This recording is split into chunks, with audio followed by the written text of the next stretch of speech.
সবাইকে আজকে রাত্রিবেলায় খাবার বানাতে একদমই ইচ্ছা করছিল না, কিন্তু খাবার তো খেতেই হবে রাত্রে। তার জন্যই আমি এদিকে বানিয়ে নিলাম ম্যাগি, আর এদিকে একটু মুড়ি মাখাবো। মুড়িটা একটু অন্যরকমভাবে মাখাবো, তার জন্য এখানে লঙ্কা পেঁয়াজ কেটে নিয়েছি। কড়াইয়ে দিয়ে দিলাম তেল, তারপরে দিয়ে দিলাম জিরে, কাঁচা লঙ্কা, পেঁয়াজ কুচি সব দিয়ে তারপরে দিয়ে দেবো চানাচুর।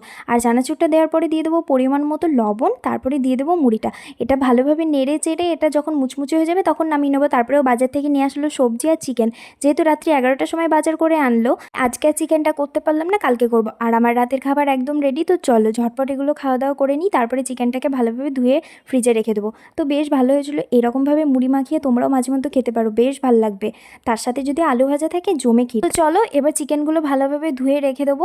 আর ধোয়া হয়ে গেছে, এবার কন্টেনারে ভরে ডিপ ফ্রিজে রেখে দেবো। এটা কালকের জন্য রান্না হবে। তো এদিকে আমার কাজটা সব হয়ে গেছে, এবার মুখটুক ধুয়ে নিলাম। এবার একটু রাতের স্কিন কেয়ার করবো। আর এই গ্লিসারিনটা আমি রোজ মুখে মাখি, জানো তো, বেশ কাজ করে। তো চলো আজকের ভিডিওটা এখানে রাখছি, বাই।